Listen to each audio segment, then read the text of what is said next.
So in the previous lecture 10.2, I introduced the notion of binary codes. The idea is that we want to transmit a message, but we add to that a check block so that if there's a simple error in our message, we can correct it, or the person who receives the message can correct it. It's not a matter of security, it's a matter of trying to transmit messages accurately. So I also defined what a linear code is, but I want to start with that definition today because we're going to start using linear algebra to understand more about linear codes. So the first thing to say is that we're working in the space Bn. I say space, but it's actually a finite set. It consists of 2 to the n elements. B is just a set containing 0 and 1. So a code is simply a subset of Bn, but a linear code is a subspace. So remember, subspace means that it's closed under addition. That's all you have to check. Because we're working in B is an example of a field. It only has 2 elements. So apart from multiplying by 1, which doesn't do anything, we don't have to worry about scalar multiplication. We just have to check that if 2 elements are in C, their sum, the sum of those 2 vectors, they're essentially vectors with n components, that also lies in our code C, in our subspace C.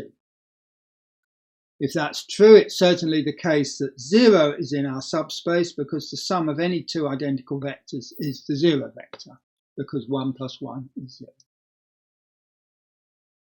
So if C is a subspace, although we're in a finite situation, we can apply the theory of linear algebra. And it means that C has a basis consisting of a certain number of linearly independent vectors which also span the subspace. So if there are k of them, the dimension of the subspace is k. And that would mean that any element of the subspace can be uniquely written as a linear combination of the basis elements. But the coefficients are in B, they're not real numbers. The coefficients are in B, and B is just 0 or 1. So we're just saying that any element of C is just a sum of a certain number of elements of the basis, because either they're there or they're not.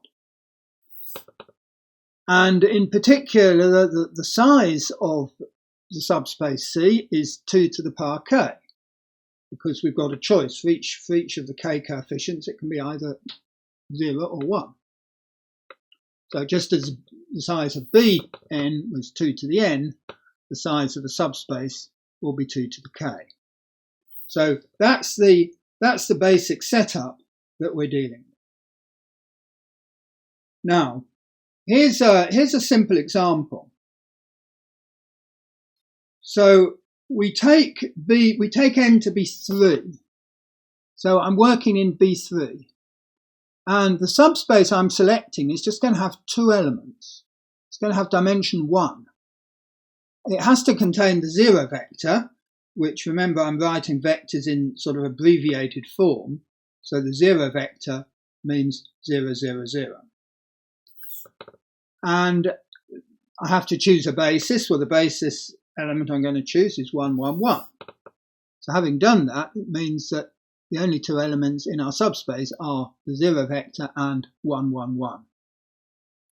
The distance apart of these 2 elements is obviously 3, because 0, 0, 0 differs from 1, 1, 1 in 3 positions.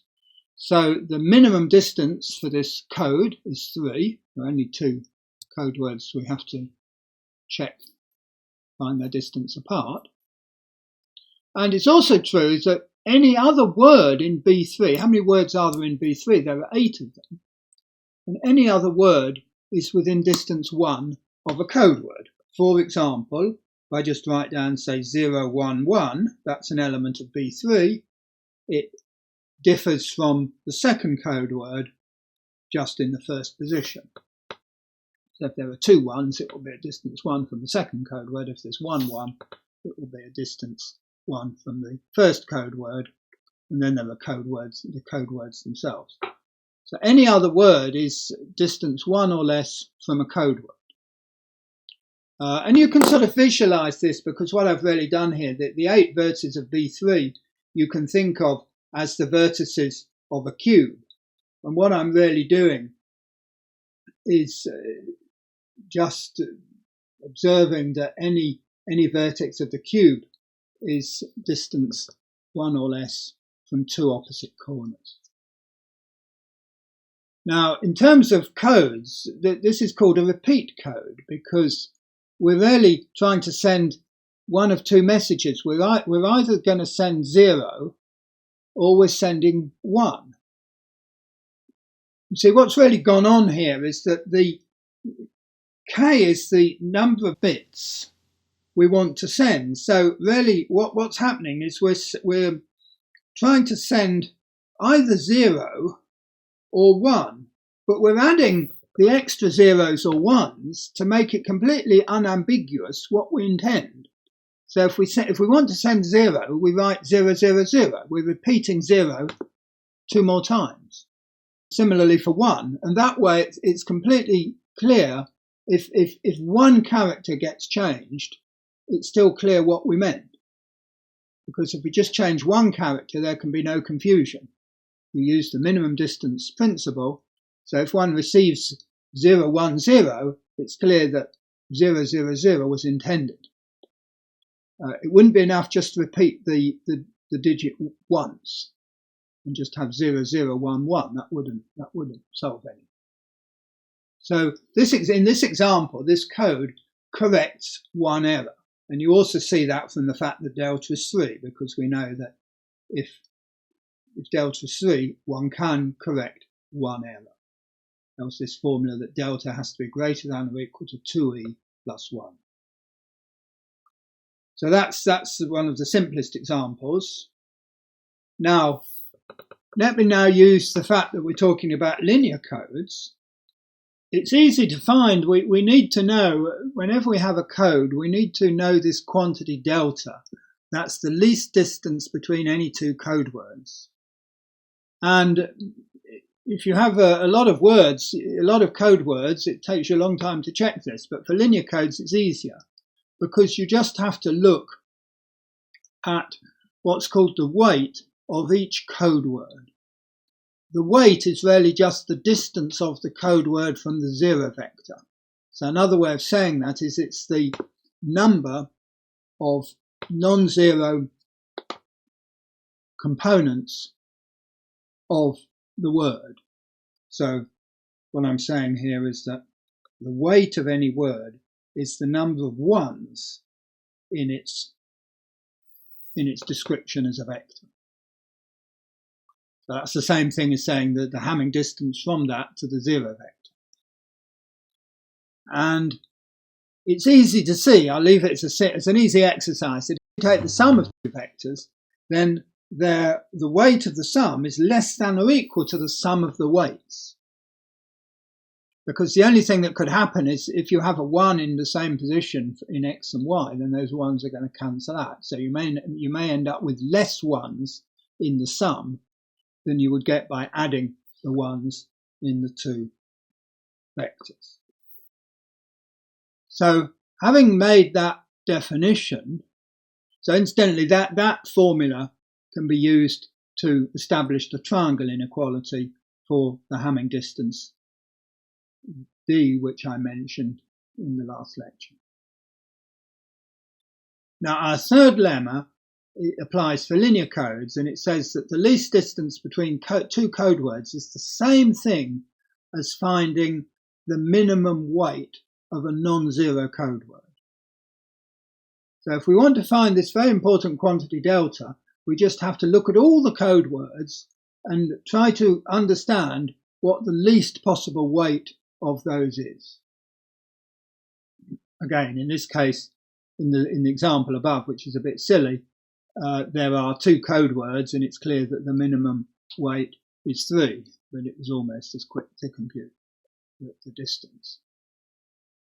But in general, we'll be checking a lot less, and we can do that for a linear code. But there's a word of warning here. often one describes a linear code by giving the basis of the code, and it's not sufficient to check the weights of a basis, because you could discover that when you add two basis elements together, you get a lower weight. So you have to check all the code words, all the non-zero code words at least, to find this quantity delta. So we'll see lots of examples of this.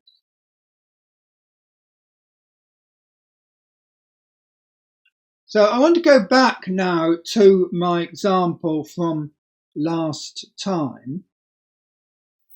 So remember, in this case, this was actually a linear code, because I described it using matrices and in fact as a subspace. But let me remind you how that goes. So I defined this matrix capital E. E stands for encoding, actually. And the key thing is it just has two columns of height 5. There they are, the two columns. I call them, as vectors, I call them C1 and C2. But sometimes I write them down as strings, as if they're sort of messages. So we have our two columns. And notice that the top part of the matrix E is like the identity matrix. It's a 2 by 2 identity matrix. So I can also write the matrix E in that form, where A is a matrix with 3 rows and 2 columns. So A is of size 3 by 2. So that was our matrix E, and then the subspace C, the code we're talking about, is just the image of E, sort of as a linear transformation from B2 to B5. And remember, if you want to get the image, the matrix defines a linear transformation by its action on column vectors, and the image will be generated by the columns. So in this case, what does that mean, generated? We only have 2 columns, and we don't have many scalars to play with. So as I said before, we have 2 columns. Those are our basis elements, C1 and C2. We've always got the 0. We just take linear combinations of those. So that means each one is either there or it's not. So if neither are there, we get the 0 vector. If they're both there, we get C1 plus C2. So we only have 4 elements. This has dimension 2, a basis of 2 elements, and it therefore has 4 elements, 2 to the power 2. So this is our linear code. Now, let me give you another way of describing this code. Namely, what we do, and this is a sort of a bit of a magic trick that you can do, basically because we're working modulo 2. As I say, this matrix E, which is of size 5 by 2, can be written in that form. And the important part, in some sense, of this matrix is this part here, which I called capital A. And what you do is you construct a new matrix, which is called H, possibly for Hamming, by putting A at the front and putting another identity matrix, but it has to be this time 3 by 3, beside it. So here's the 3 by 3 identity matrix. So H is just A with an identity matrix. Instead of being on top of it, it's on the right of it. It's quite easy to remember. Now, the point about that is, well, first of all, what does H do? If you want it to act on column vectors, it would act on a column vector of height 5. So H defines a linear transformation. You see, H has size 3 by 5 as a matrix. And if you want to act on another matrix, in this case a column vector, an element of B5, you can think of as a matrix of size 5 by 1, 5 rows and 1 column. When you multiply the matrices, the 5's cancel out and you're left with a matrix of size 3 by 1. That means a column vector of height 3. So H defines a linear transformation from B5 to B3. Now look what happens if you multiply H on E. So you take the matrix product, HE. You can do this because H, as I said, is 3 by 5. E is 5 by 2 now. So HE will be a matrix of size 3 by 2. And what is it? Well, since everything is written in blocks here, you can just define, you can just work out HE by multiplying the blocks. So you see, you take H, you take AI3 and you sort of twist it round as you usually do and put it against IA, and you'll just simply get A plus A. But A plus A is the zero matrix. Remember, it's the zero here, the zeros mean different things. This is the zero matrix, and we're talking about matrices here of size 3 by 2. So HE is the zero matrix. What that means is that if we take anything in the image of E, so we take a vector x equal to EV, that means it's in our code, because our code C was defined as the image of E.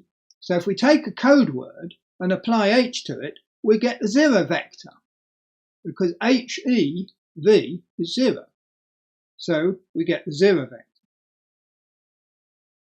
So H has the property that when it acts on any one of our 4 code words, we get the zero vector. If you like, it annihilates or kills, you could say, each one of our code words. And in fact, the converse is also true. If X is 0, then X has to be a code word. Why is that? Well, it's quite a simple argument, really, from the ranks of the matrices. So what have I said here? So as I say, in fact, the kernel, so what is the kernel of H? The kernel of H are the column vectors which H sends to 0. So in fact, the kernel of H is the same as the image of E. We've just shown that something in the image of E, I've just shown that something in the image of E belongs to the kernel of H. This is the same thing, this equation. If you remember the definition of the kernel, sometimes called the null space, if H of a column vector is 0, that's the same thing as saying, so i.e.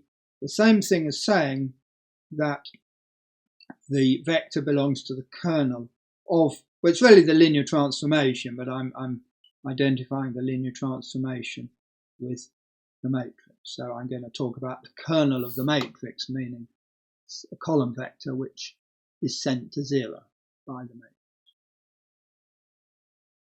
So in fact, these two subspaces, the kernel is a subspace, the image is a subspace, they both have dimension 2. We know the image V has dimension 2, the kernel has dimension 2. That's really the rank nullity formula. It's clear that this matrix H has rank 3 because it contains the identity matrix, so it's clear that the dimension of the kernel is the, in this case, 5 minus the rank, so it's 5 minus 3, which is 2. So because these have the same dimension, it means they have to be equal. So if you haven't followed that, all I'm telling you is that if H of X is 0, that will imply, conversely, that, let me, rather than write the arrow going backwards, let's just say it this way, that if H of X is 0, that means that X does belong to the image of E and therefore belongs to C. So C is exactly equal, C is of course the image of E, C is exactly equal to the kernel of this matrix. And such a matrix X, this is often how one defines linear codes. One defines them as the kernel of some matrix H. That is all the column vectors which H sends to 0. And when you do it that way, you call H the check matrix, or sometimes the parity check matrix of the linear code. Before we define our code C to be generated by the columns of this matrix E, this time I'm defining it to be the kernel of a matrix H. And the two things are equivalent, as explained on this page. Now, just a word of warning, sometimes these things are explained by taking matrices acting on the right on rows, but in my presentation I always prefer to have code words and words as column vectors at the end of the day, you write them as a string horizontally, as a sort of row, but we're always, when we're using the matrices, we're always acting by matrices on column vectors.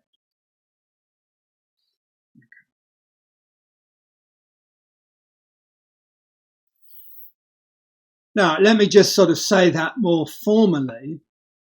So here's an important definition then. So suppose that n will be the length of the vectors we're considering, and will be actually the length of the stuff we're going to transmit. So it has to include both the message part and the check part. Suppose that n is equal to r plus k, where k is a positive number, and suppose that we have a matrix H of size r by n. This thing, which may not be easily visible, simply means that H is a matrix of size, obviously with coefficients in our binary alphabet, of size r by n. R is less than n, so this matrix will have more columns than it has rows. Therefore, it will have a kernel. Its rank has to be less than n, so it will have a kernel. It will have a non-zero kernel.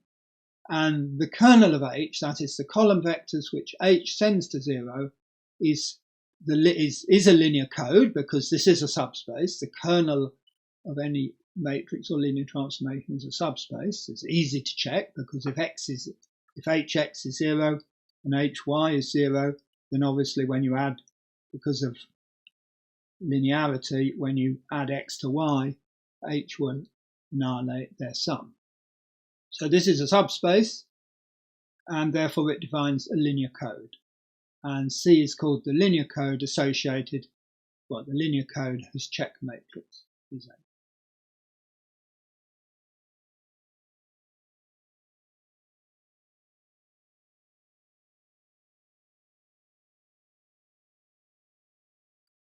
So let me give you an even simpler example now.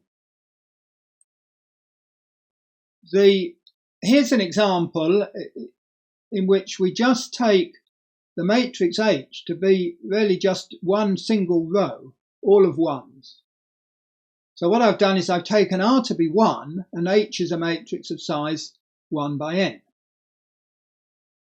Now that will define a code. What are the code words it defines? Well, you're just looking at the vectors for which, when you add up the components, you get 0. So that just means all the vectors that have an even number of ones. In this case, the code C is just all the vectors which have an even number of ones. So, for example, the kernel, let me say this more explicitly in an example. Suppose we take the kernel of, say, the matrix, the case in which n is 3, then that is going to be, what is it going to be? It's going to be a two-dimensional subspace. It's going to contain, obviously, 0. I'm just going to write the column vectors as strings, 0, 0, 0. You've got to have 2 ones. That's the point, because when you put the matrix against the column vector, you want the answer to be 0. So you've got to have 2 ones put in any position. And that is our subspace. If you add any 2 of these up, let's say, for example, if you add up these 2, what you get 1, 0, 1. So this is a subspace, and I'm just writing down all the code words that have an even number of ones. Now you can think of this as follows. You can think of this as actually we're wanting to send these messages here. So this time we have 4 things that we can send. There are 4 code words. That means that there are 4 possible messages we can send, but we're adding one check digit, which is really just a parity check. And that helps us to check. I don't think this will be terribly useful, but it's like the check digit situation. At least you can check that whether something that has been sent correctly, because if the first bit is 0, 1, you get 0, 1, 0, that means something's gone wrong. You won't know what was intended, but something has gone wrong. That's a bit like the idea of a check digit for these bank numbers and so on. So that would be the situation of just an extra digit that just checks the parity of the rest of the message.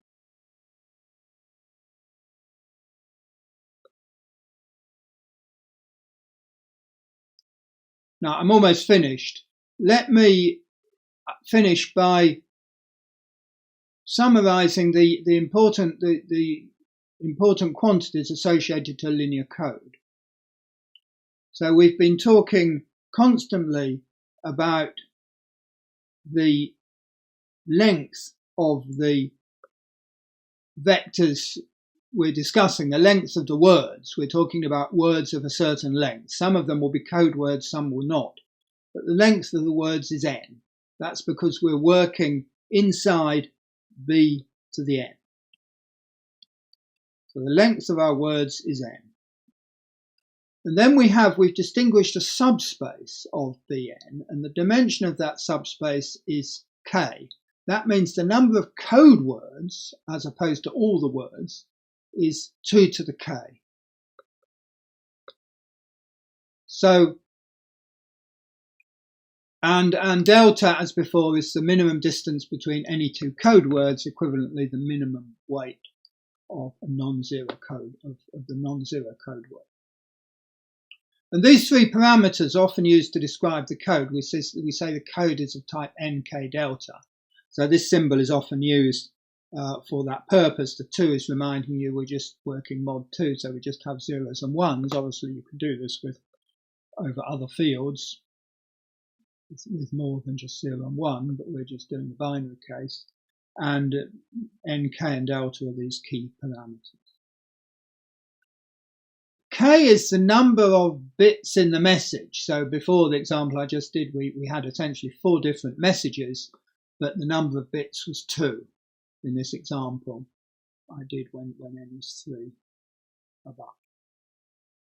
And therefore the difference, n minus k, those are the extra bits that we add for the check block.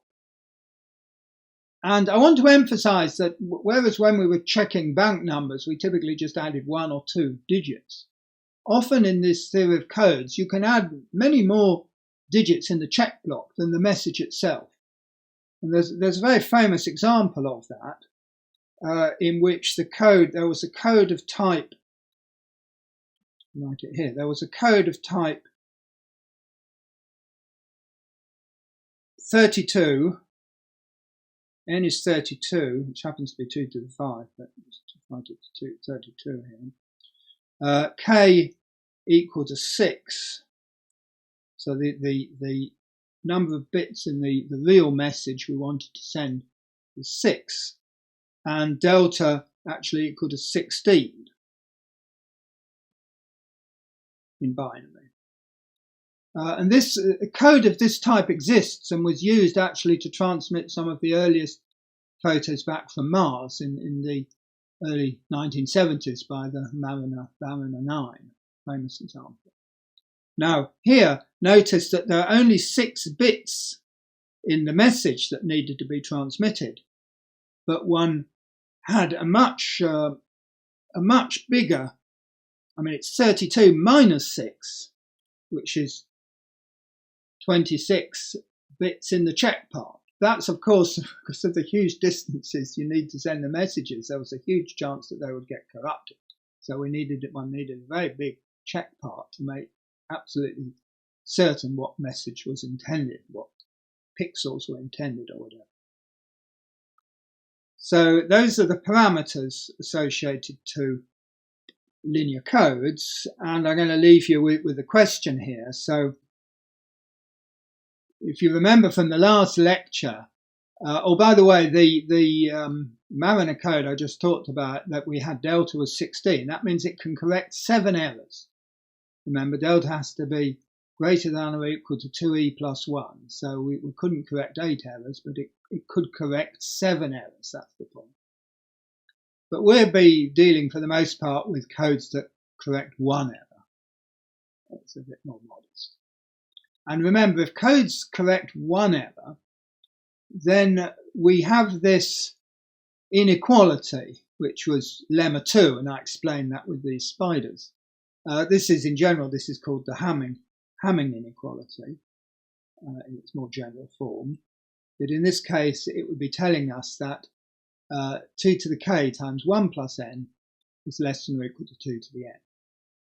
So the question is, supposing we know n, and we have k, which satisfies this inequality, does there exist a linear binary code with these parameters, n, k, and delta equal to 3? And I'll answer that question, I hope, in the final talk of this topic.